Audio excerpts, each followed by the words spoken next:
Hi, everyone. Thank you for joining Midland Pulse, where we discuss topics within the 1031 exchange industry.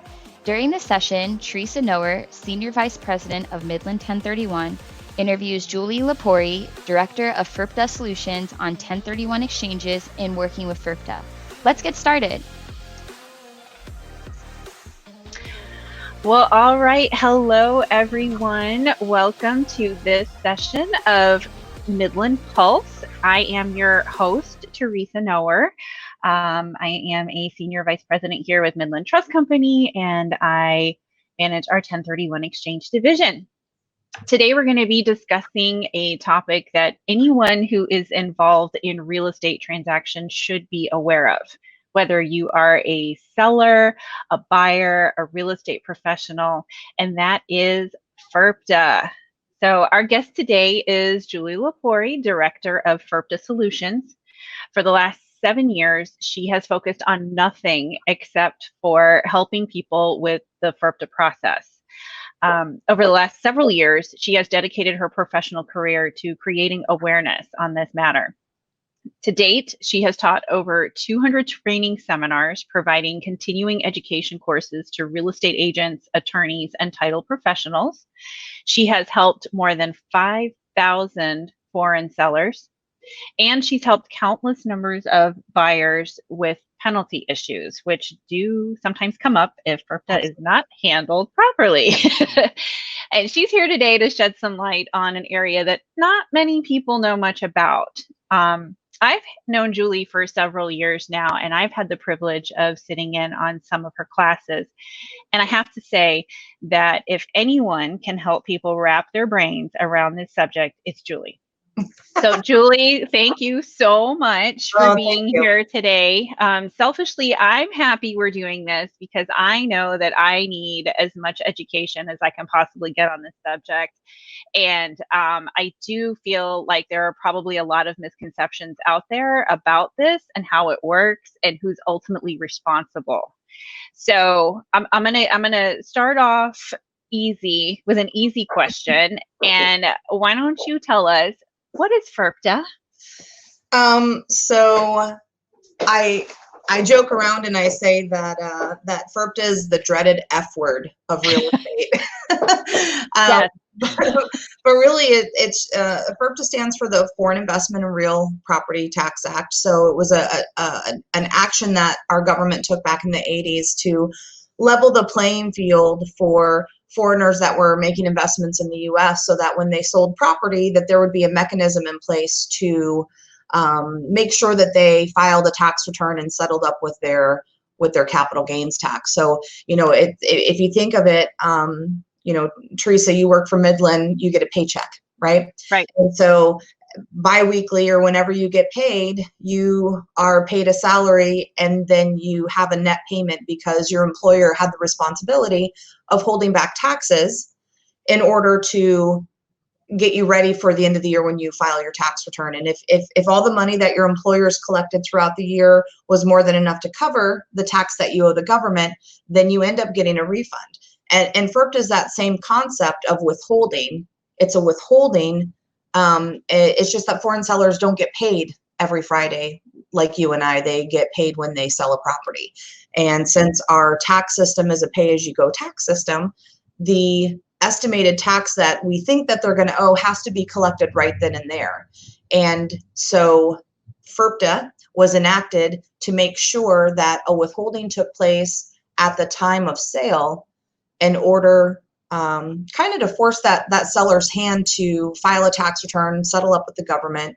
And otherwise, there was really nothing in place to make that foreign seller comply with their requirements to file a tax return. There was no motivation, if you will. You mean not everyone pays their taxes? I know it's a surprise. Probably, it's uncommon, but it does happen on occasion. And so apparently it was happening too much. And the government stepped in and said, hey, we got to change this. And so FIRPTA was born.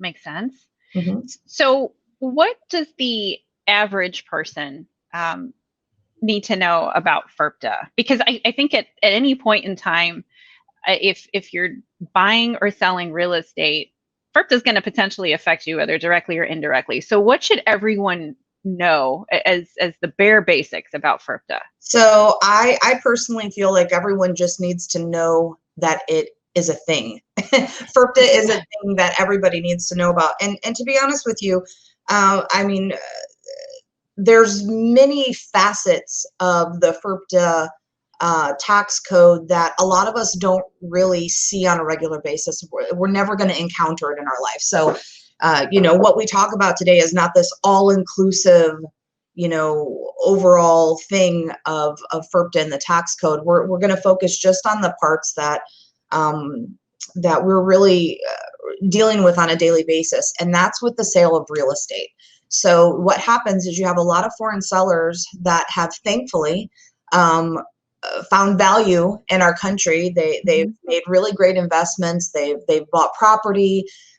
They are providing homeowners, homes for people. So you've got foreigners that have bought property. They are at a point in their lives where they're ready to sell it for whatever reason. And now they're selling, and because they are foreign, because that seller is foreign, now we have to talk about FIRPTA. The problem is how can you possibly know, who a seller is? Think of the last time you purchased a home. Were you thinking, I wonder if my seller is foreign? No, it's not a cognitive thought that we are having when we're buying real estate. But because buyers are usually the ones that are impacted by not fulfilling their duties, they need to know more. And so when you're talking about real estate, you've got a buyer, you've got a seller, and I personally feel like FIRPTA should be one of the very first questions, one of the very first things that we talk about when we're talking about buying and selling real estate. But we have to be really careful because not everyone is qualified to discuss tax matters with buyers and sellers. And so I get that. I don't want everyone to be a professional, but I almost wish in some way that our government would have some sort of a PSA, like a public service announcement commercials that we could see on the TV or hear on the radios, where they are letting buyers know that, hey, when you buy a property, you have a job to do. You don't just get to buy the property and live in it scot-free and be done for the rest of life. You have other jobs, other duties that you have to do when you make a purchase. And your first job is to determine if your seller is foreign or not. And buyers aren't really understanding that they have that responsibility, that they have any skin in the game at all. My favorite thing is in a room of people, especially real estate agents, I'll say, okay, who helped a buyer recently purchase a home? And they all raise their hands. And so I pick on a couple of them. I say, okay, was your seller foreign? And they're like, no. And I say, well, how do you know? And they're like, oh, well, I guess I don't know. I just kind of thought the title company would ask, or I thought this, or, I saw his driver's license, or whatever the situation is. And the truth is that we really don't know who our sellers are. And we're not even knowing that we need to ask that question.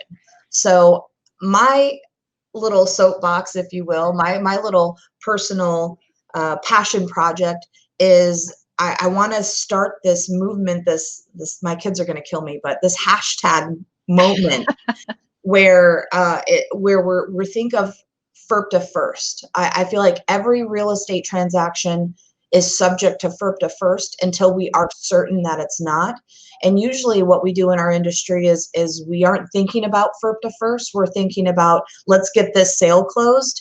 And then somewhere along the way, it's found out, or it's determined that that seller is foreign. And at that time, everyone's so invested in that deal that, you're having to make,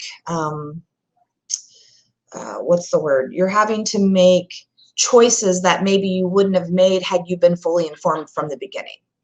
And that goes for buyers and it goes for sellers. So it's across the board. So what do I think that people need to know is they need to understand that FIRPTA is a part of every transaction first until it's not. I think I think that little nugget right there is so incredibly important, because I think that right now it's almost an afterthought. It is, absolutely. And I think that what's really jarring when I first started learning more about it is the fact that there is responsibility on the buyer's part. And they don't realize that. And it could have catastrophic consequences if people are not informed.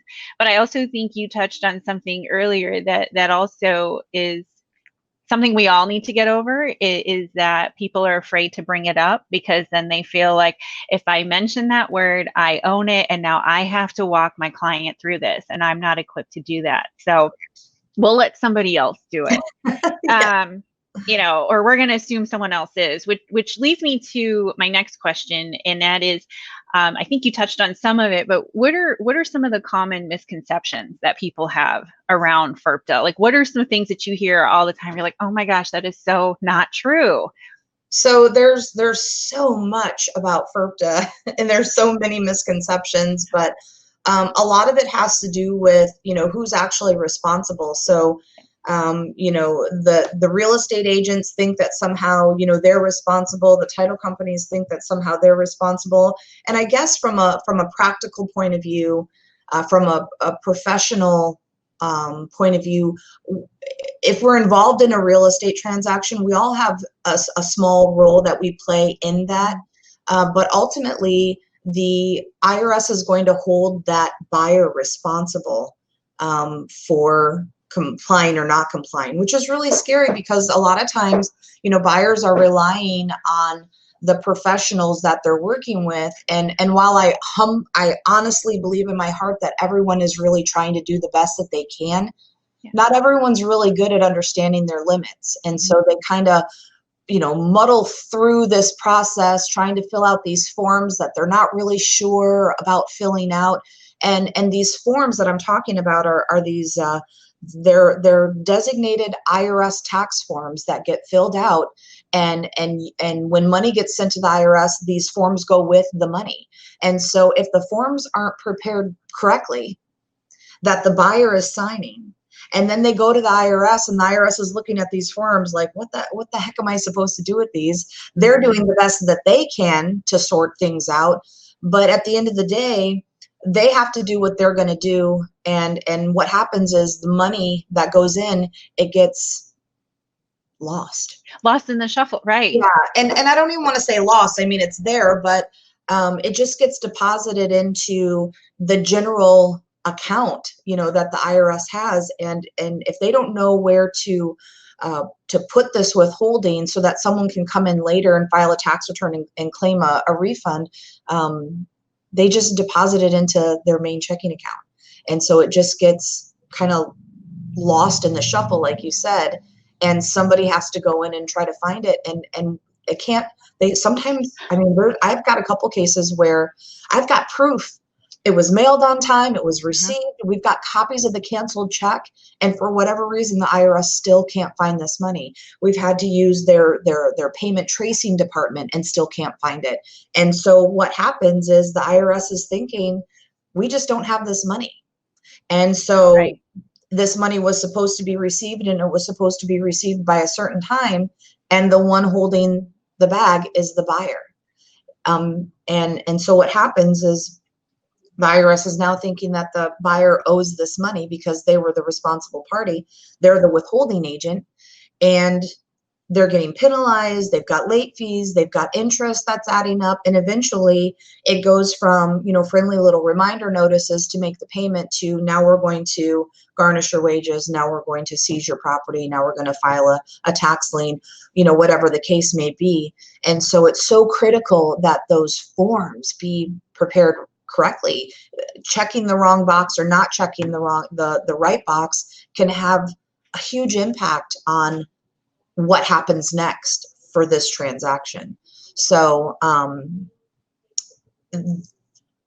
working with a tax professional to prepare those forms, I think, is critical. Trying to do it on your own when you don't have the knowledge or expertise, I think, can cause a lot of problems.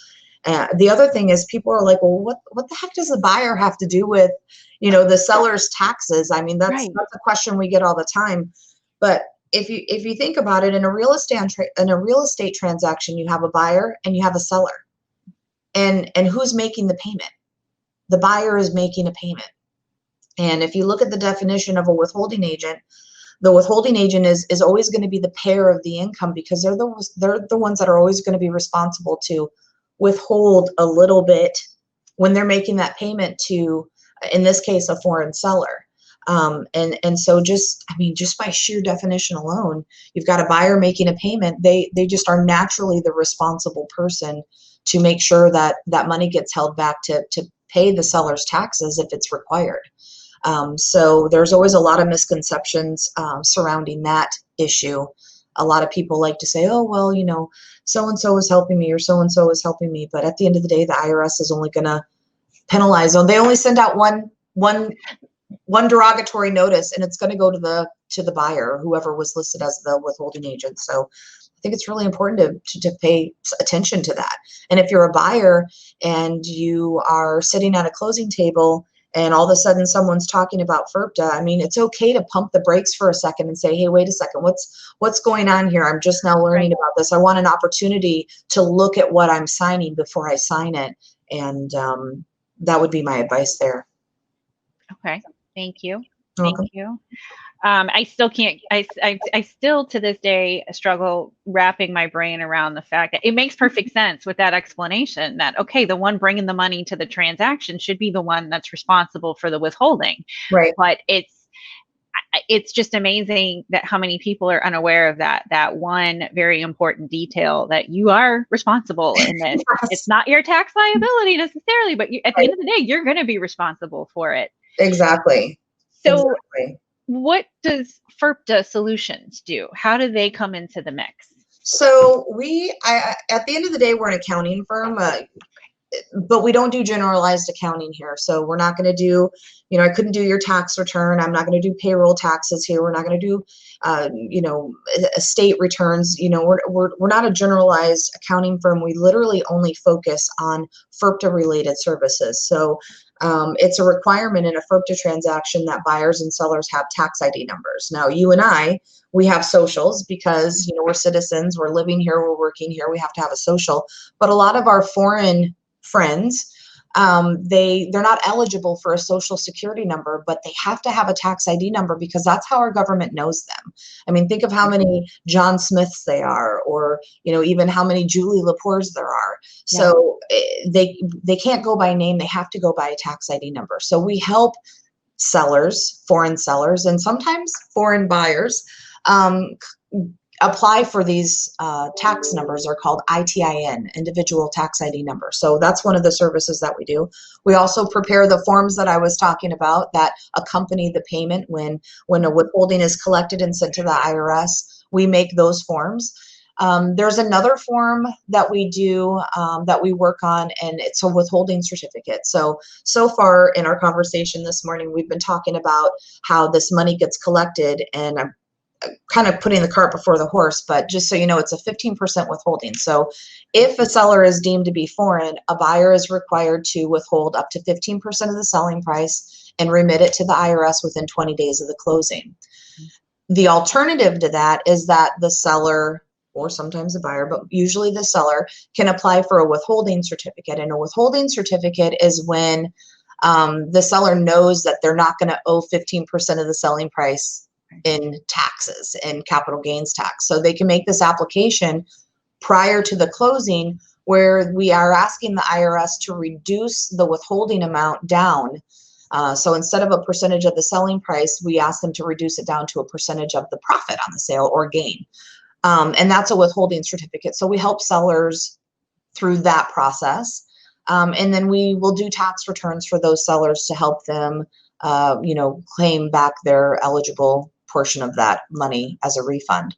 And then we work on, a lot of cases go bad.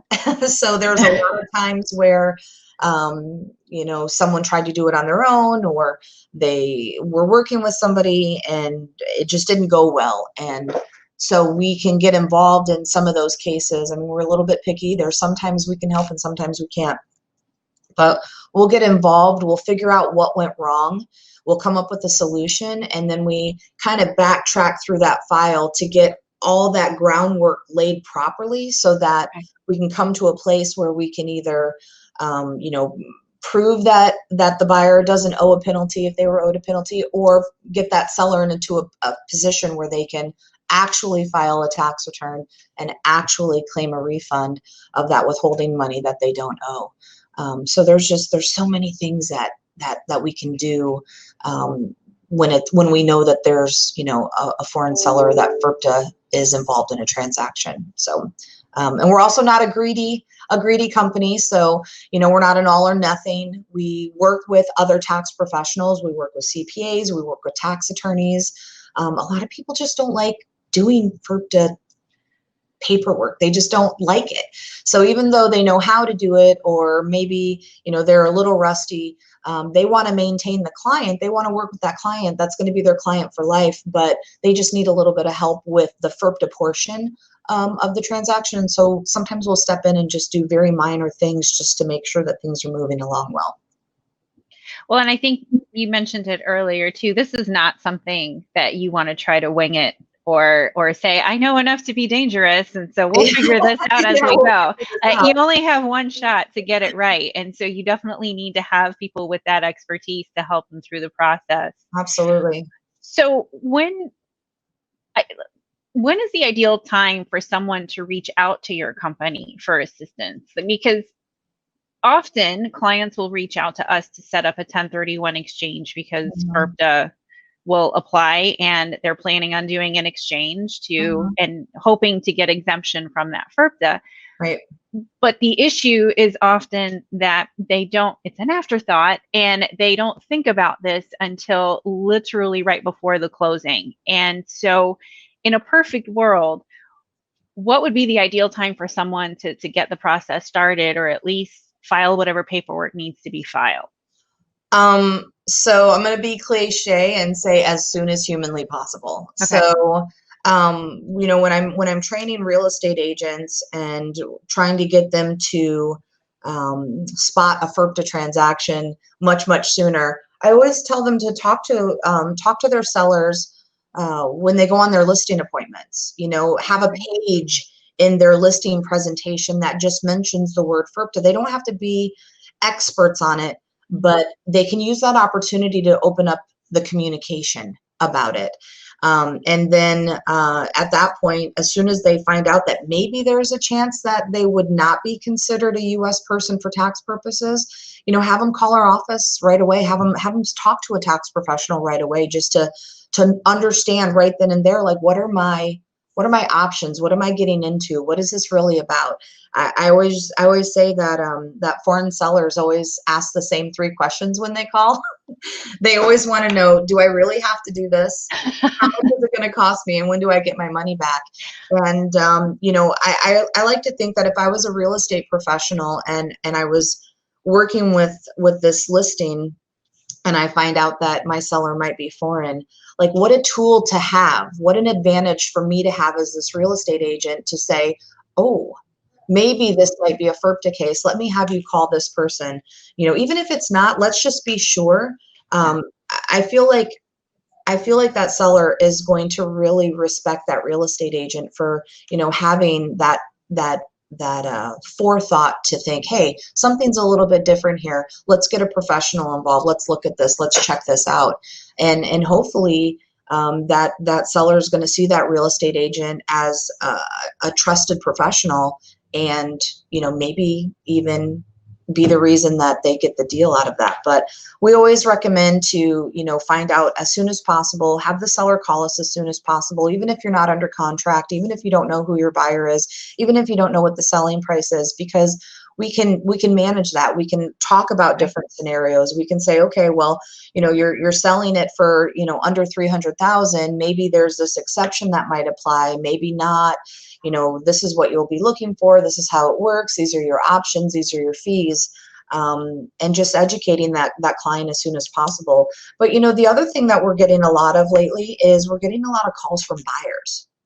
So I would say back in the day when we first started taking this as a serious business, just the FIRPTA piece of it, we were 99.99999% working strictly with sellers.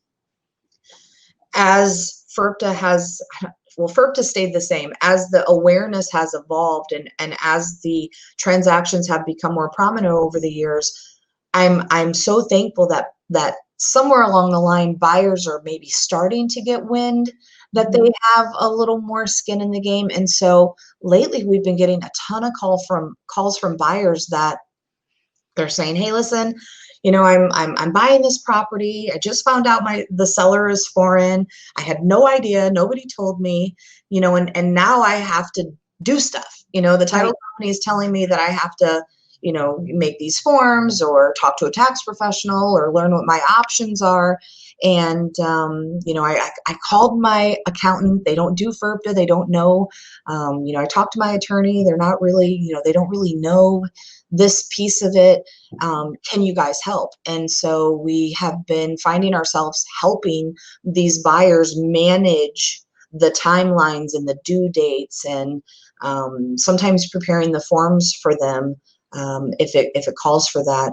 So I'm hopeful that that our wheels are starting to move in the right direction. So I think it's the same I almost wish that in real estate, like there was this federal acknowledgement form that had to be included with every real estate contract. I'm in Florida, you're in Chicago.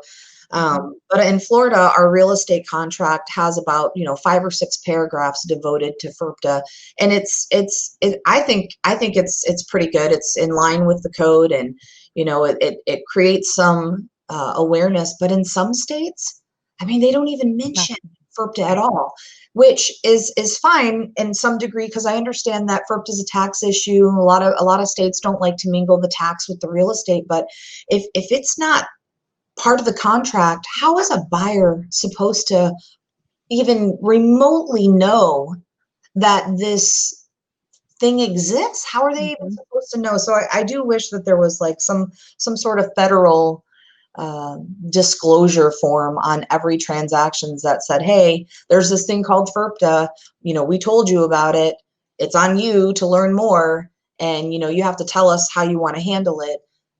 But unfortunately, we're not quite there yet. Well, if we keep the conversation going, then maybe we'll get there, right? Maybe we'll get to a point where it's FIRPTA first. Yes. You're going to think of that. You're going to be like, man, FIRPTA first. Hashtag FIRPTA first, Teresa. I'm all for it. I'm going to have some t-shirts made. I'll be the first one to wear one too. So, okay. Here's something, I think often we learn the most valuable lessons when things don't go according to plan, or when things go wrong. Like, we can all know the rules and the process, and when it goes perfectly, those aren't really the memorable situations. It's usually when things kind of go off track or go awry that we really learn some valuable lessons. Yeah, absolutely. It takes a lot of pain to learn those life lessons. There was a couple years ago. So, my personality is I'm always going to be education minded. And I knew that our industry was, not getting the education that they needed in regards to FIRPTA, at least on a nationwide level, right? But I didn't know how bad it really was. And so a couple years ago, I got a phone call from a gentleman. He had bought a property from a foreign seller. The seller was being represented by a CPA, and I'm sure that they were really great CPA. But a couple days after the closing, they reached out to the buyer or their representatives and said, hey, we're really wanting to make this application for a reduced withholding. They wanted to apply for a withholding certificate. They said, is it okay if we, just take a couple days to put it together, and we'll get it in the mail as soon as possible? And the buyer and or his representative said, okay, that seems reasonable. Like, they didn't know what that meant. And the thing about a withholding certificate is that in order to hold those funds in escrow beyond the traditional 20 days, a withholding certificate has to be mailed on or before the date of transfer. So here we are, on the date of transfer, they don't have their stuff together. And so they politely asked for more time from the buyer, who really wasn't authorized to provide it. And long story short, they ended up not sending the money in right away. I don't know what happened with the withholding certificate, but the reason I know about the story is because the buyer, a few months later, a year later, ended up getting a notice from the IRS that he owed $60,000 in penalties and late fees and interest. Not $60,000 in missing withholding, but $60,000 in actual hardcore fees and penalties from the money being late. And the gentleman on the phone got to a point in his conversation with me where he was actually sobbing, because from the time that he had bought the property until the time that he had received his notice, his financial situation had completely changed. I mean, it's been a couple years. I think he had lost his job or whatever. Oh. Whatever the situation was, he did not have the money to pay this $60,000. And he had been trying to get help and had talked to other people, and time had gone by. And so now the notices, they were threatening to, seize his assets and garnish his wages and whatnot. And I just remember listening to him cry on the phone. And when I hung up the phone, I was a completely different person than I was before I picked up. And I just remember sitting there like, wow, what happened here? Like, Right. How is this happening? And I'm not really sure. I can't speak to how he got that resolved. I just let him know that I wasn't really able to help him in those circumstances. And I don't really know how that transpired or how it got fixed, but my mind was changed forever. And I said, okay, all right, this is what we're going to do. We're going to start making a difference. We're going to get approved to do CE credit. We're going to take this show on the road. We're going to do seminars and trainings. And between the end of like 2018 and 2019, I'd given, personally, I had presented over 200 training seminars nationwide, like across different states, not just in Florida. And it was just my own personal mission, because I'm not perfect. I mean, there's still a lot about FIRPTA that, I don't know. I mean, I don't think that there's any one person in this entire universe that knows every little single detail about FIRPTA, from heart. And so I spend hours and hours pouring into research and reading and memorizing and the instructions. But I just felt like I had a duty, I had a responsibility to get our industry up a little bit, up in knowledge, up in awareness. And that's really where my motivation comes from, is I can't have another conversation like that with another buyer crying and sobbing because they're getting ready to lose their property because they didn't know about FIRPTA. It doesn't gel with me that we don't know about FIRPTA. Everybody needs to know about FIRPTA. And I remember one time going to, I was in Chicago, actually. We did a trade show for one of the big realtor events. And this is another thing that really spurred me is, we're sitting here, we're meeting all these real estate agents, and I get it. I'm in South Florida, and so there's a ton of foreign investors. I get it. And there's probably not going to be that many foreign investors in, some podunk town in, some rural part of the state. I get that. But I mean, we probably met 5,000 or 6,000 real estate agents, and time after time after time after time, it was the same story. Well, what's FIRPTA? Okay, well, it's that withholding tasks, that pesky withholding tax about a foreign seller. And they all said the same thing. Well, I don't need to know about FIRPTA because I only work with buyers. And it was like another moment, like, and I don't blame them. Right. We're just not conditioned to think FIRPTA first on real estate transactions. So I'm not being critical, but it was just an eye opener that, okay, wow, we need to do something about this. This has to change. We can't keep having this thought process of, okay, well, let's just do business and wait for that foreign seller to somehow notify us that he is foreign. Our buyers need to ask. They need to dive in. They need to confirm. They need to know for sure, because at the end of the day, they're going to be they're going to be the responsible ones left holding the bag if something goes wrong. So that is my motivation. I love it. I love it. And I think it speaks to that point exactly of, a lot of times people are just well-intentioned, and if you just don't have all the pieces of the puzzle, or you don't have all the information, mistakes still happen. And at the end of the day, the IRS is not going to care that you had the best of intentions. They're going to want to collect the money. And at the end of the day, the responsibility is still on the buyer. And I think if people leave with nothing else today, other than the hashtag FIRPTA first, it's that the buyers are the ones that are going to be left holding the bag. Yes. That even though the tax is technically assessed to the foreign seller, the buyer is the one responsible for making sure that gets collected. And I think that that's the biggest disconnect. So I know that you spend a great deal of time providing educational classes around the country, not just in Florida. Mm-hmm. But if someone doesn't have the opportunity to attend a class like that, are there any resources available that they can get more information or get more educated on FIRPTA? I mean, is there something on your website, or is there something that they can do to, they leave here today, they say, I need to learn more about this. Where can they start that process? So I think that the IRS website, irs.gov, does a pretty decent job. Okay. If you just search for FIRPTA in their search box, mm-hmm.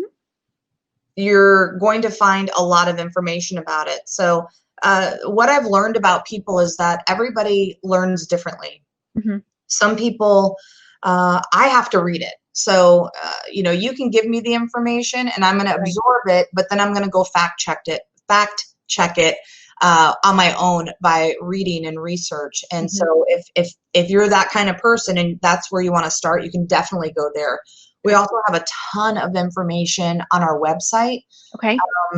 We do have some webinars planned for the last quarter of the year that are going to be, free and open, to the members of our community.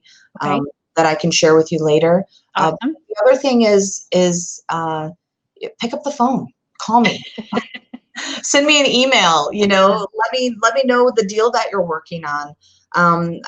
We usually don't charge like consultation fees unless it's weeks into the situation. We're still kind of dealing with it, but if you send me an email or pick up the phone or call me or text me or send me a WhatsApp message and just say, hey, I've got a buyer and we're just putting an offer and we think that the seller's foreign, like what do we do next? I can help organize those thoughts. And I get it, I'm only one person. So, sometimes it takes me a hot second to respond, but my heart says share what you know. And so that's what I'm going to do. So you can go to the IRS website, you can go to our website, you can join one of our webinars, you can send me an email, you can pick up the phone.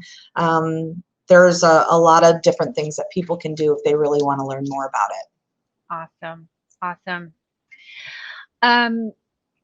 Has COVID impacted the FIRPTA process? Oh my gosh. Okay. We have another hour.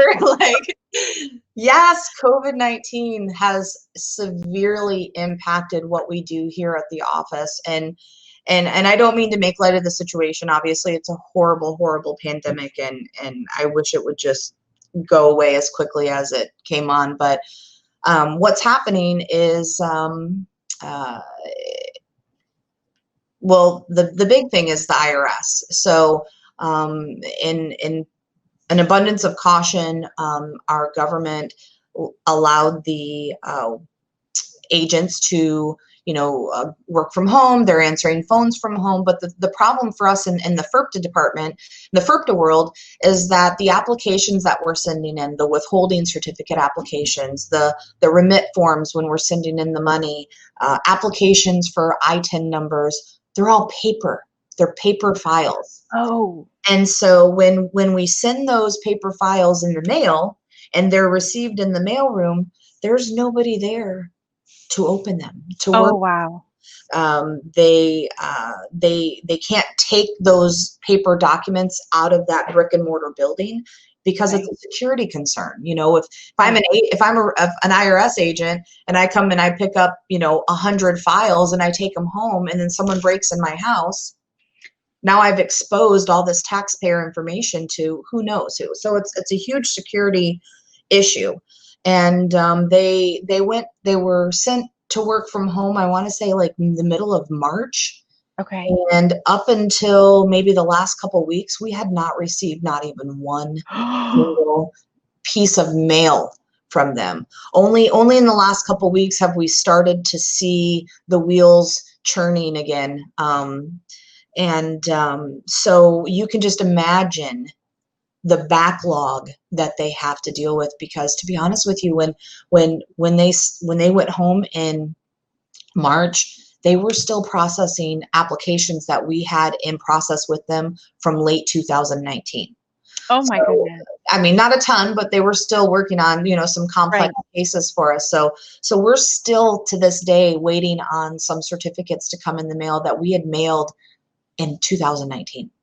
So we're still working on 2019. We're still working on the early part of the applications that came in the first part of the year.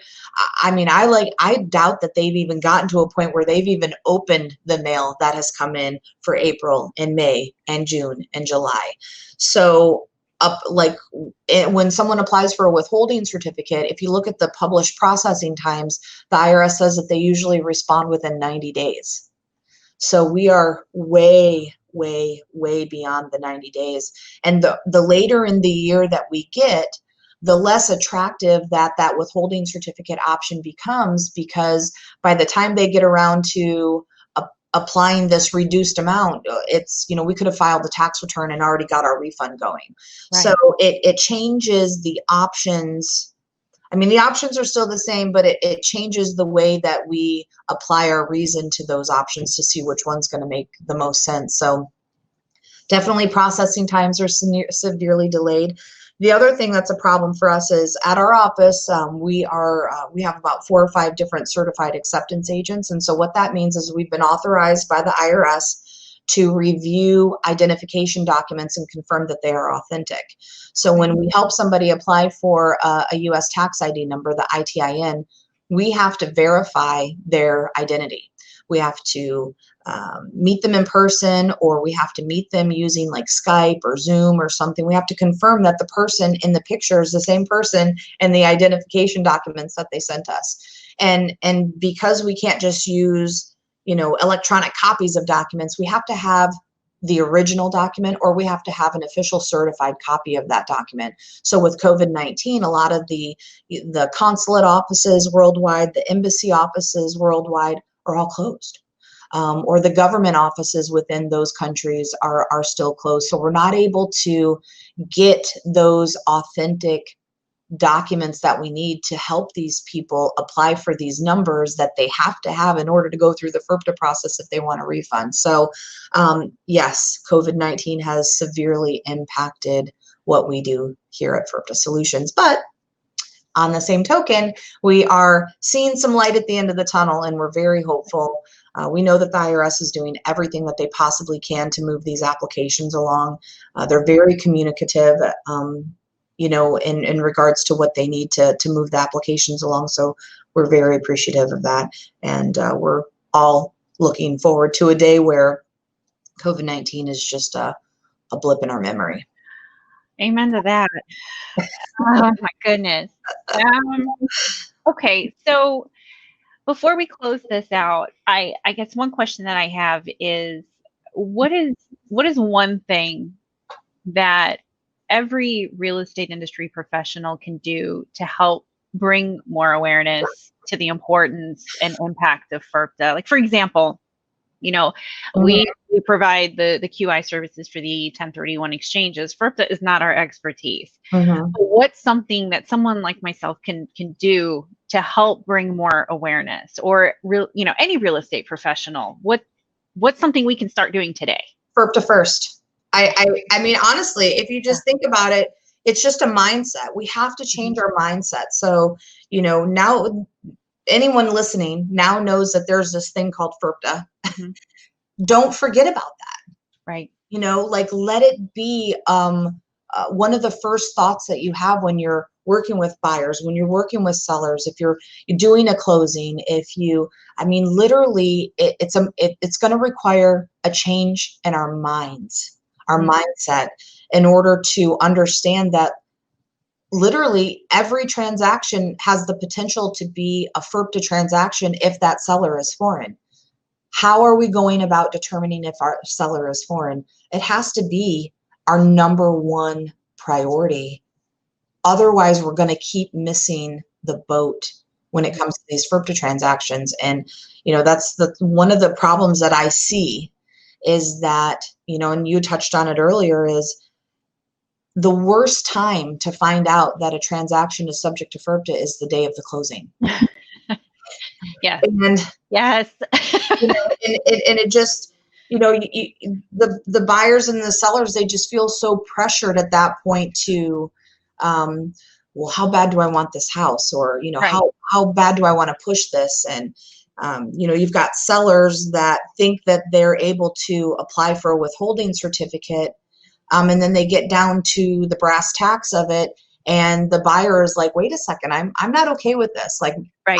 I don't want that money to sit in an escrow account. I don't want to be bothered 30, 60, 90, 100, 500 days from now. I just want the money to go to the IRS and I want to be done with it. Right. Well, if you're a seller and you were really banking on being able to apply for a reduced withholding, and you've gone through the process of working with the tax professional to apply for this reduced withholding, it's really devastating to them to get to the closing table and find out that they can't do that because nobody talked about it. Nobody had the mindset, the forethought to say, hey, what are our options? How can we make this happen? What is everybody comfortable with? What can we agree to? And then, sometimes if you can't come to terms on it, maybe that's not the buyer for you. Maybe that's not the seller for you. And those kinds of things happen all the time, and they're not even FIRPTA related. I mean, you can argue over a couch and lose a contract. Well, I want the couch. Well, you can't have it.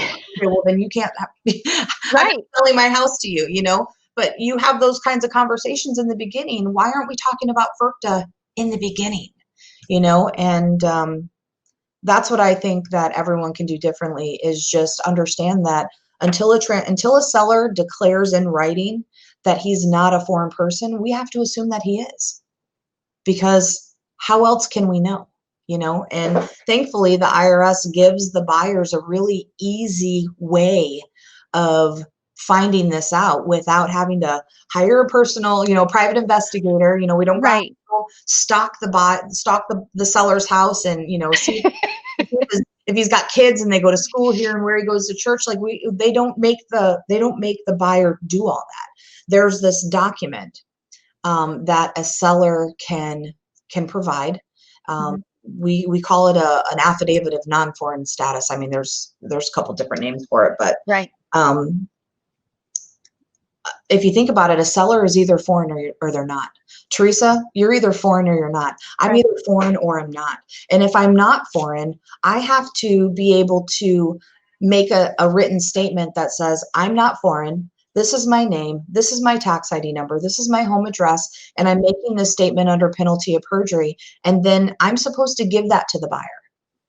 And the buyer is supposed to hold on to that document in their records for 5 years.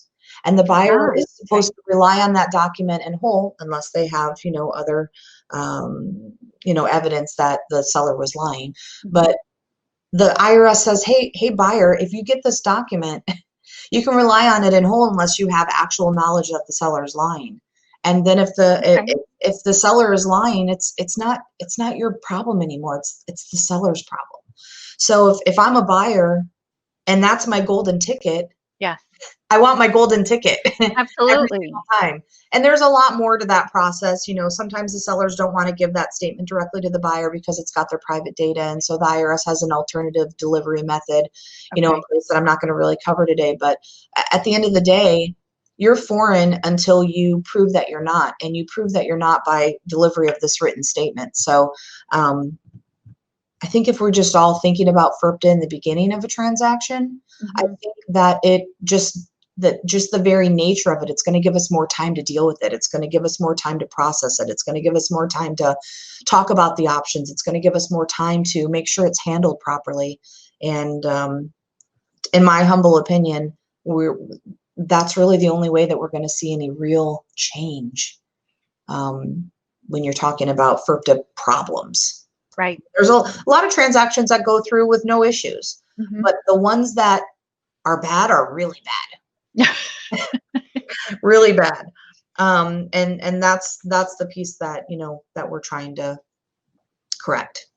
And we need to get we need to get comfortable having those sometimes uncomfortable conversations and not be afraid to bring up a subject that is not our expertise, but we're all ultimately in this together, and we all are trying to do right by our clients or whoever's involved in the transaction. And so I think probably the worst thing that someone can do is not ask the question.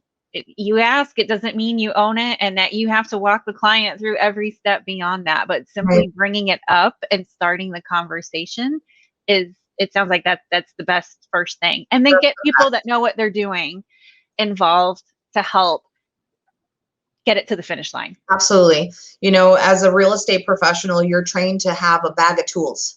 Right. You've got this tool belt that you wear around yourselves at all time, and you've got your go-to handyman, and you've got your go-to title company, and you've got your go-to 1031 exchange, and you've got your go-to this. Like, you need a go-to FIRPTA person, especially if you're going to be marketing yourself in the international real estate, division. So, it's just all about finding the right people. And here's the thing though, too, is like, we do this in and out, and this is probably really bad, and I probably shouldn't say this, but we're human too. We've made a mistake or two along the way. Thankfully, it was a clerical issue or, some sort of typo or whatever. We were able to have the expertise and the knowledge to know how to go about fixing it. So no one is exempt from making a mistake. It's just, do you have the knowledge, the fortitude, the expertise to know how to undo something that went wrong? So, sometimes even in the best scenarios, and the IRS is human too. So even if we do everything right, and the seller does everything right, and the buyer does everything right, and the forms are perfect and someone can still make a mistake, because we're all still very, very human.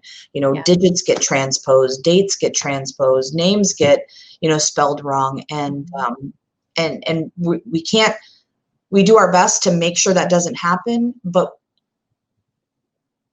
it's bound to happen. The question is, do you know how to fix it when it goes wrong? And so that's why it's so important to work with, people that have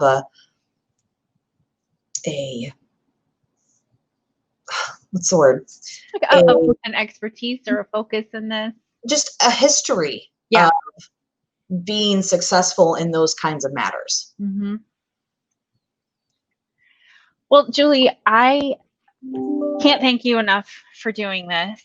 And I don't know if I was very helpful, but thank you. No, you were, and I think that I think this was incredibly informative for people, and I think you've effectively started the movement, at least here, with FIRPTA First. And I think that we need to continue that momentum, because it is incredibly important.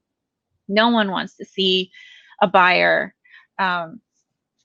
be penalized for something that they had no knowledge of. I guess that's what's heartbreaking, is that nobody goes into it thinking, I'm going to cheat the IRS, I'm not going to do this. They just don't know. So it's just complete lack of knowledge. Right. I don't think anyone's doing anything with ill intent. Right. But it's protecting the buyers is definitely a huge concern for us, but then also making sure that the seller is in a position to claim a refund.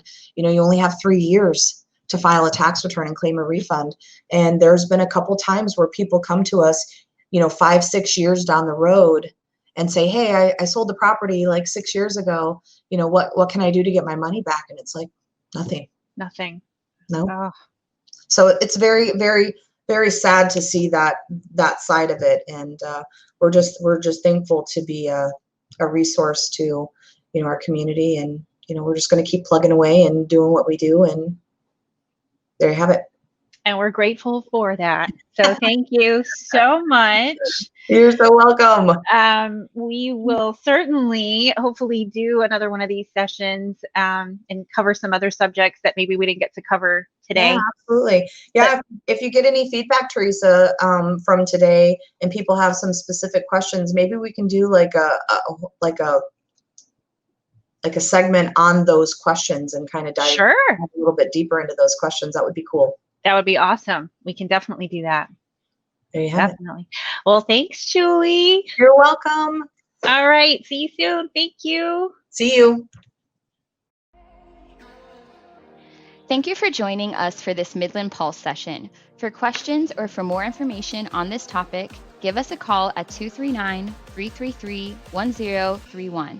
We're here to help. You can also access this and other Pulse sessions by visiting www.midland1031.com/Pulse.